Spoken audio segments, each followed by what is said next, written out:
ఔజు బిల్లాహి మినష్ షైతానిర్ రజీం బిస్మిల్లాహిర్ రహ్మానిర్ రహీం. మనిషి జీవితం నీటిపై ఉన్న బుడగ లాంటిది. ఎప్పుడు అంతమైపోతుంది తెలియదు. గాలిలో ఉన్న దీపం లాంటిది. ఎప్పుడు ఆరిపోతుంది తెలియదు. ప్రవహించే రక్తం గడ్డ కట్టక ముందే, ఊపిరి ఆరక ముందే నిజ దైవాన్ని గుర్తించి ఆరాధించడమే మానవ జీవిత లక్ష్యం. ఈ లక్ష్యం కన్నా వేరే లక్ష్యం ఏదీ లేదు.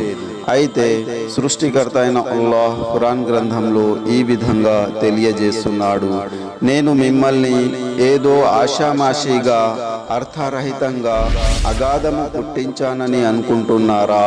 మళ్ళీ మీరు నా వైపు మరలి రావటం జరగని పని అనుకుంటున్నారా? మళ్ళీ మీరు నా వైపే మరలి వస్తారు. కుల్లు నఫ్సిన్ జాయఖతుల్ మౌత్. ప్రతి జీవికి, ప్రతి మనిషికి మరణం రుచి చూచెడిది ఉన్నదని సృష్టికర్త అయిన అల్లాహ్ ఖురాన్ గ్రంథంలో మనల్ని తెలియజేస్తున్నాడు. వాస్తవమే. ఎవరైనా ఉన్నారండి, డాక్టర్ కానీ సైంటిస్ట్ కానీ, నాకు మరణము రాదు అని చెప్పేటోళ్ళు అందరూ మరణిస్తారు. అందుకే దీపం ఉన్నప్పుడే ఇల్లును చక్కదిద్దుకోవాలి.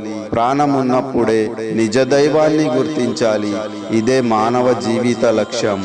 దేవుడు సజీవుడు, నిత్యుడు, అనంతుడు. ఆ దైవానికి కునుకురాదు. ఆ దేవుడు నిద్రపోడు. దేవుడు సర్వజ్ఞాని. తల్లిదండ్రులు, భార్య పిల్లలు లేనివాడు. ఇటువంటి దైవాన్ని మనము ఆరాధిస్తే పరలోకంలో సాఫల్యము పొందుతున్నామని చివరి గ్రంథం ఖురాన్ మనల్ని తెలియజేయడం జరుగుతుంది.